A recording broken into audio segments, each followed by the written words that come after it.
In 2012, an incredible archaeological detective story was unfolding in a council car park in England. The discovery of King Richard III, one of England's most famous monarchs. The last English king to be killed in battle, in 1485 his body was thrown over the back of a horse. In 2012, beneath a quiet parking lot in England, archaeologists found a king and uncovered a problem no one expected. The skeleton was Richard III, lost for over 5 centuries. But hidden inside the DNA was a truth so explosive it threatened an entire royal bloodline. For years, it stayed buried in technical language and footnotes, until new technology forced the question no one wanted asked. What if England's most powerful dynasty was built on a lie? Richard III, Secrets of a Buried King. To understand why this discovery matters, you need to understand who Richard III was and why finding his body seemed impossible. I was particularly interested in extracting 3 different sort of sections of DNA from Richard. So the first of these was mitochondrial DNA. Richard was the last king of the Plantagenet dynasty, a family that had ruled England since 1154. He took the throne in 1483 under circumstances that remain controversial to this day. His brother, King Edward IV, had died suddenly, leaving 2 young sons. Richard was supposed to protect them. Instead, he declared them illegitimate, locked them in the Tower of London, and crowned himself king. The boys, known to history as the princes in the Tower, were never seen again. Greatest mysteries. Over 500 years ago, 2 small boys were last recorded playing within the walls of this building, and then they disappeared. But we're not here to talk about a murder. We're here to consider the possible survival of the princes in the Tower. 2 years later, Richard faced a rebellion. Henry Tudor, a distant claimant with a weak bloodline but powerful allies, invaded England with a foreign army. They met at Bosworth Field on August 22, 1485. Richard charged directly at Henry in a desperate attempt to end the battle with a single blow. He came within sword's reach of his enemy before being surrounded, unhorsed, and hacked to pieces by Tudor soldiers. The new king, Henry VII, wanted to make an example. Richard's naked body was thrown over a horse and paraded through the streets of Leicester for 2 days. The message was clear. This is what happens to tyrants. This dynasty is finished. After the public humiliation, Richard received a hasty burial in a small church called Grey Friars.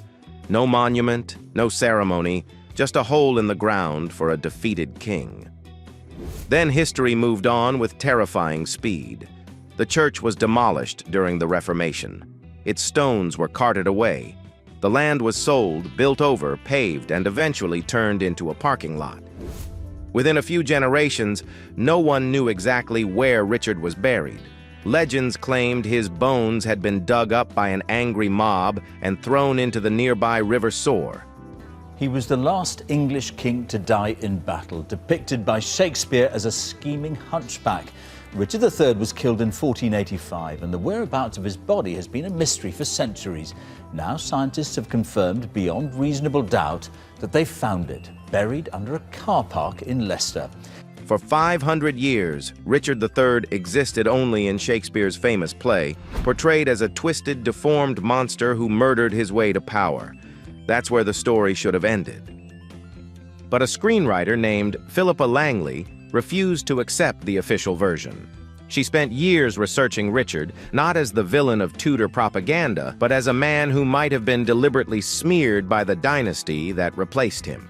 Her obsessive study of ancient maps convinced her that Richard's grave wasn't in the river. It was still there, beneath the parking lot, waiting. Everyone told her she was wasting her time. The grave was destroyed centuries ago. She was chasing a ghost, but she convinced the University of Leicester to dig anyway. On the very first day, they found human leg bones. The king in the bones. The skeleton they unearthed told a story of violence and humiliation that matched historical accounts with disturbing precision. The grave itself was crudely dug and too short for the body, forcing the head into an awkward propped-up position. This wasn't the burial of a beloved monarch. This was the hasty, disrespectful work of enemies who wanted the job finished quickly. The skeleton belonged to a man in his early 30s. Richard was 32 when he died, but it was the injuries that made archaeologists certain they had found a king who died in battle. The bones showed 10 distinct wounds. 8 of them were to the skull. This wasn't death by a random arrow from a distant archer. This was a close-quarters execution. Someone had gotten very close to Richard III and made absolutely sure he was dead. 2 of the head wounds would have been instantly fatal. One was a massive blow to the base of the skull, likely from a sword swung with tremendous force. The other was a puncture wound from a halberd, a long polearm weapon that went straight through the top of his head and into his brain. Other wounds suggested his body was mutilated after death, including a wound to his pelvis that appears to have been inflicted while he was lying face down. The historical accounts of his corpse being abused and humiliated suddenly seemed like understatement. Then there was the spine. The skeleton showed severe scoliosis, a pronounced S-shaped curve that would have made Richard's right shoulder sit noticeably higher than his left. For centuries, Tudor propaganda had described Richard as a poisonous, hunchbacked toad. Shakespeare made his physical deformity a symbol of his twisted soul. The bones proved the propaganda was exaggerated, but rooted in medical reality. Richard had a genuine spinal condition that would have been visible to anyone who saw him. Chemical analysis of the teeth and bones revealed a diet rich in expensive foods, seafood, wine, the kind of nutrition only the highest nobility could afford in 15th century England. Everything pointed to one conclusion: they had found a king. But archaeology can only take you so far. To be absolutely certain, the team needed to read the story written in Richard's DNA. And that's where the real trouble began. The king in the genes. Extracting usable DNA from bones that have been in the ground for 5 centuries is extraordinarily difficult. Ancient DNA degrades over time, shattering into tiny fragments like a document fed through a shredder. It's also incredibly vulnerable to contamination. A single skin cell from an archaeologist, a stray hair, even a sneeze in the wrong direction can corrupt the sample beyond usefulness. The team, led by geneticist Dr. Turi King, worked in sterile clean room conditions, wearing full protective gear that made them look more like astronauts than historians. They carefully drilled into Richard's tooth and femur, the dense bone of the thigh, searching for genetic material that had been locked away from the elements for half a millennium. Their goal was simple in concept, but staggeringly complex in execution. Find a living relative of Richard III and see if the DNA matched. Here's the thing about DNA that makes this kind of work possible. Most of our genetic code gets shuffled with every generation. You're a mixture of your mother and father, who were mixtures of their parents, and so on back through time. Tracing a specific lineage through that chaos is essentially impossible. But there are 2 exceptions, 2 types of DNA that pass down through generations almost unchanged. The first is mitochondrial DNA. This genetic material exists outside the cell nucleus and passes exclusively from mother to child. Your mitochondrial DNA is identical to your mother's, which is identical to her mother's, which is identical to her mother's, stretching back through centuries in an unbroken maternal chain. Richard III had no surviving children, but he had an older sister named Anne of York. Genealogists spent years tracing Anne's female lineage from the 15th century to the present day, following the thread from daughter to daughter to daughter across 17 generations. They finally found 2 living descendants: Michael Ibsen, a Canadian-born furniture maker living in London, and Wendy Duldig, a distant cousin. The lab extracted fragmented mitochondrial DNA from Richard's 500-year-old skeleton, pieced it together, cleaned it of contamination, and compared it to fresh samples from Michael Ibsen. The results were definitive, a perfect match. The specific type of mitochondrial DNA they shared, known as haplogroup J, is found in only a tiny fraction of the European population. The odds of this being a coincidence were astronomical. In February 2013, the University of Leicester announced to the world that the skeleton in the car park was, beyond any reasonable doubt, King Richard III. The mystery was solved. The world celebrated. Headlines proclaimed a miracle of modern science. But the scientists weren't finished. They had another test to run. And this one would blow the entire story wide open. The Bloodline. Betrayal. The celebration was premature, because while the world was toasting the discovery of a lost king, the scientists in the Leicester laboratory were staring at a second set of results that made no sense at all. Results that threatened to unravel everything they thought they had just proven. Mitochondrial DNA traces the maternal line, mother to child, back through generations. But there's another type of DNA that traces the paternal line with equal precision. The Y chromosome.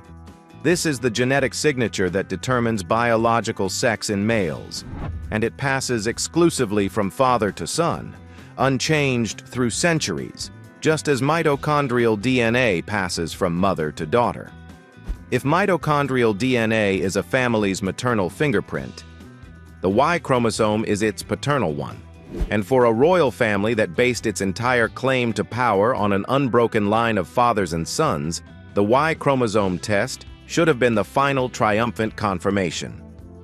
The team tracked down living male line relatives descended from the Somerset family, specifically from Henry Somerset, the 5th Duke of Beaufort.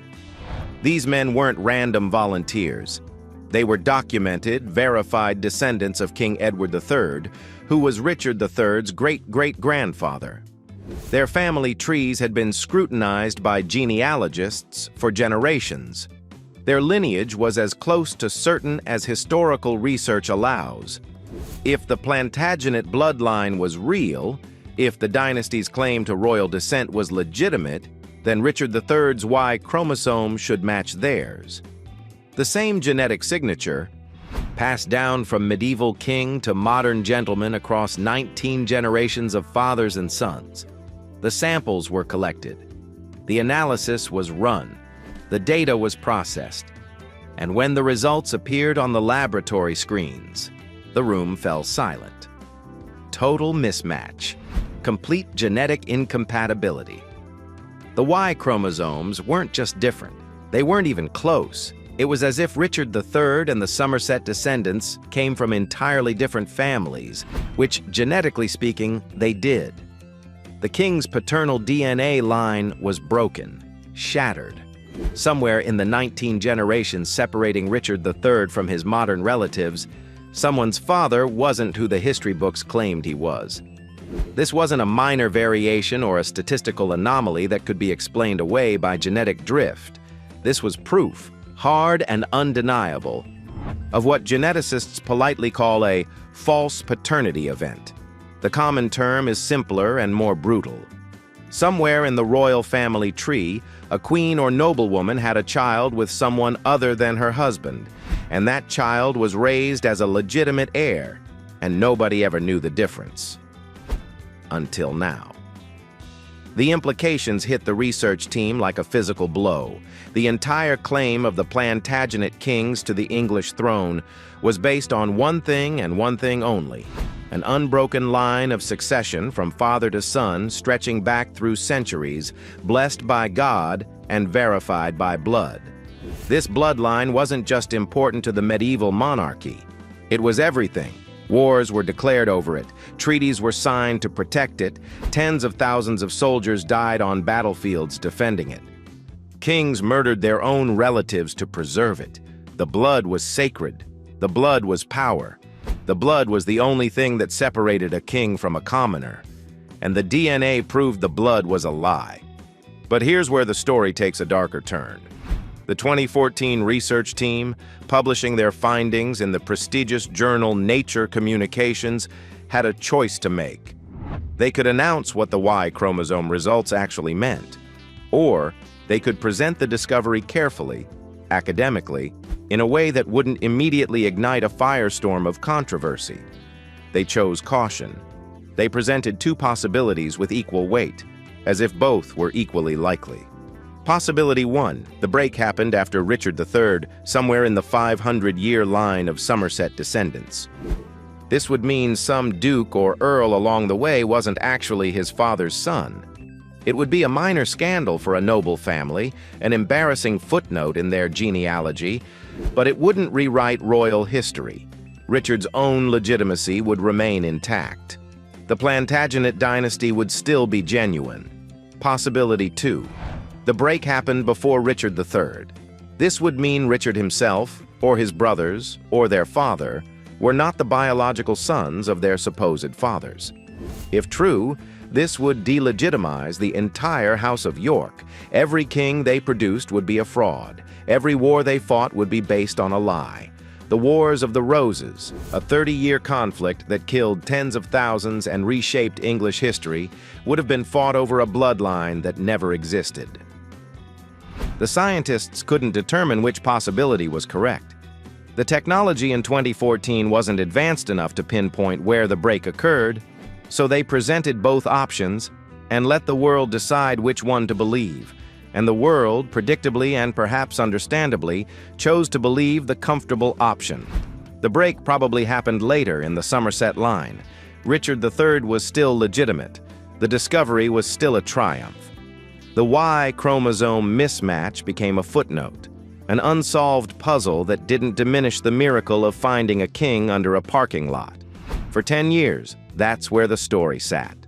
A genetic time bomb, ticking quietly in the academic literature, waiting for technology to catch up, waiting for someone brave enough to finish what the original team started. The 2025 revelation. In 2025, a new independent team launched what they called the Royal Bloodline Genomic Reanalysis Project. Working with geneticists from Harvard and the Max Planck Institute, they set out to answer the question the original team couldn't: where exactly did the break occur? The technology they deployed made the 2014 methods look primitive. Long-read sequencing could analyze massive unbroken strands of DNA instead of tiny fragmented pieces. Advanced proteomic analysis studied ancient proteins preserved in the bones. Epigenetic mapping could reveal information about a person's actual lifetime, not just their ancestry. But the key breakthrough was methodological. To pinpoint the break, they needed another data point. Richard's Y chromosome was one sample. The modern Somersets were another. But without knowing which one represented the true Plantagenet line, they couldn't determine where the break occurred. They needed an ancient control sample, an undisputed male-line Plantagenet who lived before the suspected break could have happened. The team received permission from Westminster Abbey to extract a microscopic sample from the tomb of John of Gaunt, Duke of Lancaster. John of Gaunt was the son of King Edward III and the grandfather of both the Lancastrian and Yorkist lines. He died in 1399, nearly a century before Richard III. His DNA would be the Rosetta Stone that decoded the entire mystery. The results came back in early 2025. They were devastating. First, deep analysis of the modern Somerset family proved with 99.9% certainty that their Y chromosome line was unbroken all the way back to the 15th century. The break was not on their side of the family tree. Then the team analyzed John of Gaunt's ancient DNA. His Y chromosome matched the modern Somersets perfectly. This was the smoking gun. The Somerset line was the true, original Plantagenet male bloodline. Therefore, the different Y chromosome, the one that didn't match, belonged to Richard III. The break had to have occurred in Richard's immediate family tree, between his grandfather and himself. The 2025 study didn't just suggest this, it proved it with mathematical certainty. And suddenly, a 500-year-old rumor that historians had dismissed as political propaganda became historical fact. The king who never was. During the Wars of the Roses, enemies of the House of York spread a vicious accusation. They claimed that Richard, Duke of York, the father of both King Edward IV and King Richard III, was not actually the son of the Earl of Cambridge. They said his mother, Cecily Neville, had an affair while her husband was away at war. Some versions even named the supposed father, a handsome English archer named Blayborn. For 5 centuries, historians dismissed this as exactly what it appeared to be: political mudslinging, character assassination, the kind of dirty rumor that enemies spread during civil wars to weaken their opponents' claims. No serious scholar gave it credence. The 20x25 DNA analysis proved the rumor was almost certainly true. Richard, Duke of York, the man who started the Wars of the Roses by claiming his blood was purer than the reigning king's, was illegitimate. His mother had a child with someone other than her husband. That child was raised as a legitimate heir. That child grew up to father 2 kings, and an entire dynasty was built on the lie. This changes everything we thought we knew about the period. The entire House of York, the White Rose faction that waged 30 years of brutal warfare, had no legitimate claim to the throne they were fighting for. Every battle, every siege, every execution was fought over a bloodline that didn't exist. King Edward IV, the charismatic warrior who seized the crown, had no genetic right to it. The princes in the Tower, the 2 boys who vanished from history and became symbols of royal murder, were illegitimate by the very standards their family claimed to represent. And Richard III, the man who declared his nephews illegitimate to justify taking the throne, was himself illegitimate by the same logic. The irony is almost too perfect to be real. Richard III's entire claim to power rested on declaring others illegitimate, and his own DNA proved the concept was a fraud from the very beginning. The crown built on secrets. The 2025 findings have opened doors that historians aren't sure they want to walk through. Because if this data is correct, and the science suggests it absolutely is, then we have to reconsider everything we thought we knew about the Wars of the Roses and the people who fought them. Did Cecily Neville, the Rose of Raby, know her son was illegitimate? The official timeline has her husband away on military campaign when she gave birth. Was this convenient timing? Did she deliberately deceive everyone to secure her own position and power?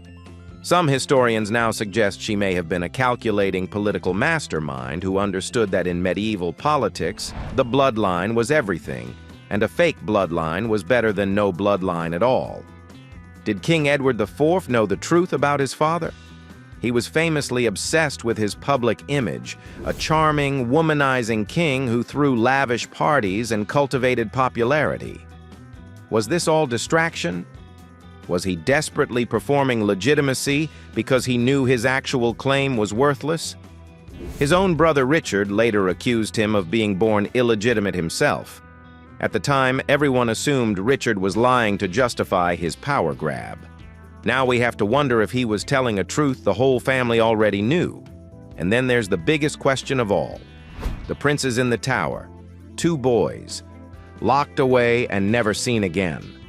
For 500 years, Richard III has been blamed for their presumed murder. The motive was always assumed to be simple ambition. He wanted the crown and eliminated the competition. But what if the truth was more complicated? What if Richard discovered, through some deathbed confession or hidden document, that his entire family's claim was fraudulent? What if he saw his nephews not as rivals to be eliminated, but as living proof of a lie that had to be erased? This doesn't make him innocent, but it transforms him from a simple villain into something more tragic, a man whose entire worldview was shattered by a truth he couldn't accept and couldn't live with. Richard III lay hidden beneath a Leicester parking lot for over 5 centuries, his bones silent witnesses to a story the world thought it knew. Science finally spoke, and what it revealed was more explosive than anyone imagined. The king was real, his wounds were real, and the dynasty he fought for was built on a lie.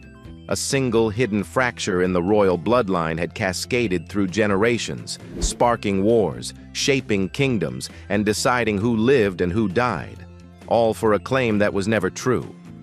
But Richard's revelation isn't just about one king or one dynasty, it's a warning.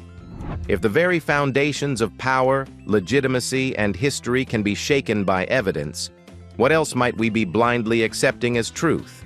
How many stories have been written, taught, and fought over, while the real story waits patiently for someone brave or curious enough to uncover it? The skeleton is gone. The wars are over. The crown is empty. But the questions remain. And as long as we keep asking, the story of Richard III and the secrets history still hides has only just begun. What other truths are buried beneath our certainty, waiting for science, technology, or daring inquiry to bring them to light? And when they are, will we be ready to face what they really mean?